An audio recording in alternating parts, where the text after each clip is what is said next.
as a breeder, I have some comments and that I want to have your feedback on.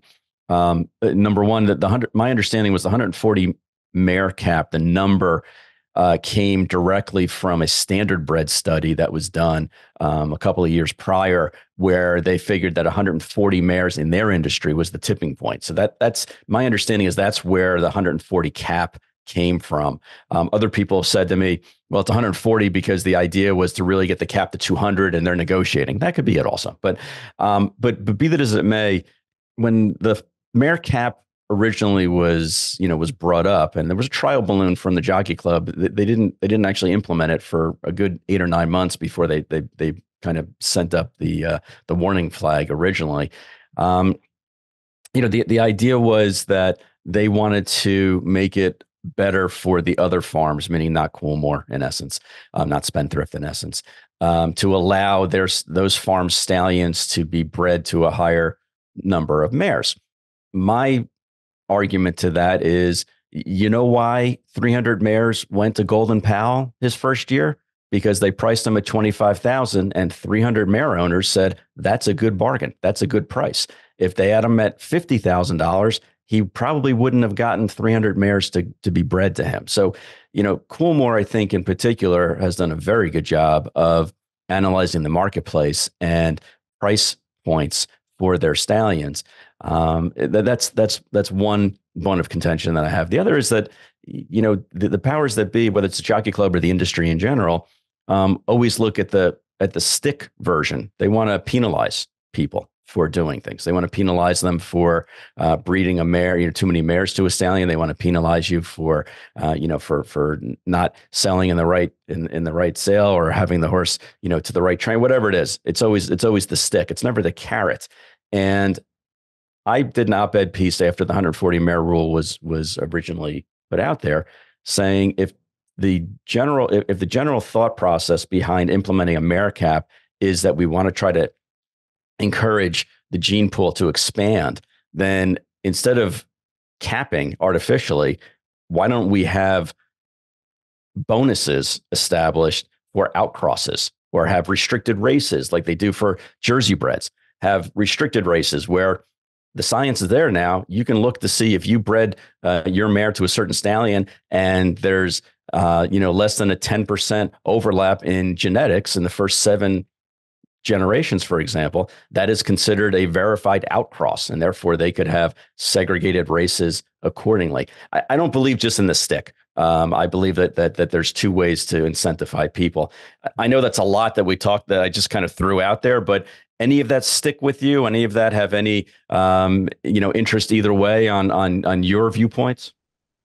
I think that your ideas are excellent and were very well articulated. I have been in the same boat, so to speak, for quite some time. Hasn't had an impact, but even when I had, I'm not going to say influence, but I had the ears of some people who were involved with some of the major racetracks in the U.S. I did suggest some of what you suggested, not as sophisticated as your last suggestion of having it based on genetics, which is a fascinating proposal, really, and I think one that should be considered. But yes, having restricted races as a form of incentive for people to move away from the flavors of the month stallions, and absolutely. And I think it's not coincidentally, it would be a very good way to also reinfuse some badly needed stamina into the American pedigrees. If there were good enough series of races developed for for older horses, restricted to older horses, and at 10, 12 furlongs on the dirt, with perhaps increasing bonuses for winning them at multiple races or for 2 years consecutively, et cetera. There would be an impact. I don't know how big of an impact, but so I'm completely in agreement with you. Now, having said that, it's a perfect segue to where I said I wanted to go next, because there is at least one aspect of the Mare Cap, the stick as opposed to the carrot, that may be required in order to help the game in the longer run, to help the horses in the longer run. And I'll get to that in a minute. Is it okay if I delve into this now? Please. Yes, okay. Sure. Okay. So the 180 was sort of arbitrary. Well, not entirely arbitrary. The one time, and yes, I am emphasizing it because it's really quite disappointing, as plenty of the listeners will know by now.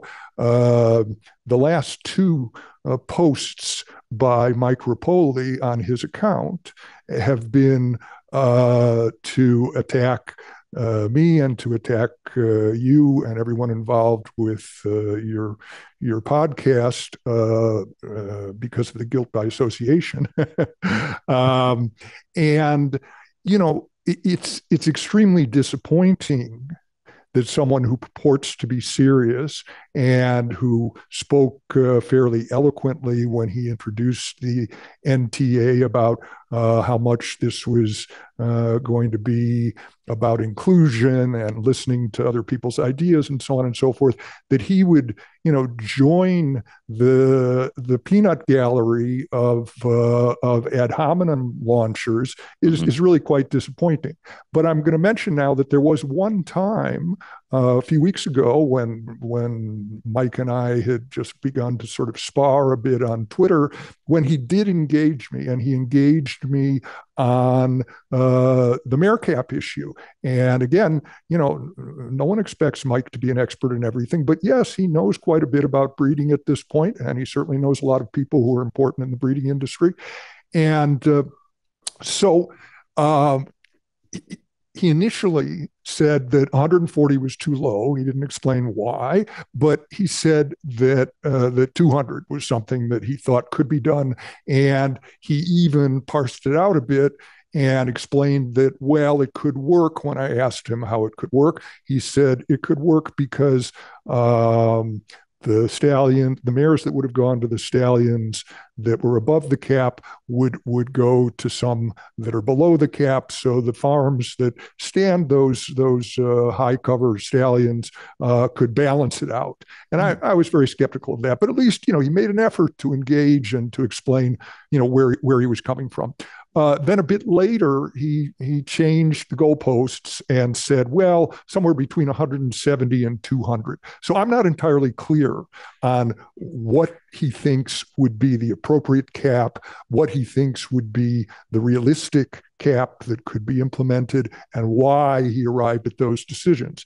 I chose 180 because it just seemed to be a large enough sample size to draw some interesting inferences from and interesting information. So there are 26 stallions in last year that bred 180 or more mares. And not surprisingly, a fairly high percentage, in fact, 57% or 15 of the 26 stood at Ashford or stand at Ashford and Spendthrift. And of course, what this is confirming, as I say, no surprise, is that there's a reason why when the Jockey Club put the 140 mare cap into place and then rescinded it after a lawsuit was filed. The lawsuit was filed by Ashford, Spendthrift, and Three Chimneys. So 2 of those 3 farms represent 15 of the 26 stallions that cover the most mares in the country.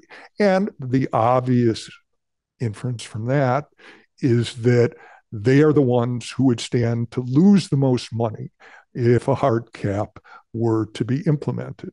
Now, where it gets more interesting from my standpoint is that I then took a look at the stallions in this total group of 26 and parsed them out by the subset that were bred without the mare owners having any idea of what to expect from the offspring of the sire in question.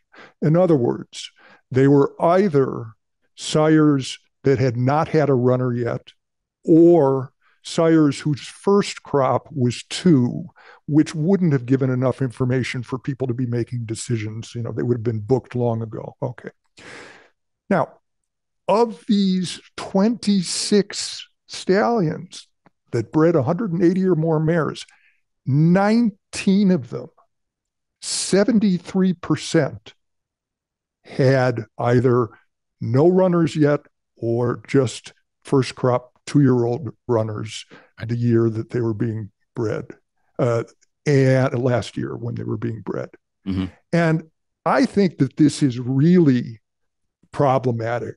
It's a compounding of the other problems related to the compressing of the pool, because what you're doing here is creating a lot of foals without having any idea whether or not the typical characteristics that sire is passing on are positive or negative, and particularly with respect to durability. Right. Yep. Right. Yeah, and I think, listen, it's a short-sighted business. I think sales and breeding. I mean, you just take a look at some of the stallions that have been exported because their foals did not reach the heights that they thought they would reach in the sales ring, and then all of a sudden they come back. The horses are on the track, and it's like, oh shit! Wait a minute, these horses can actually run. Let's bring them all back. Right. So that's my problem. Is breeding to sell is just inherently, I think, pretty negative for the racing industry.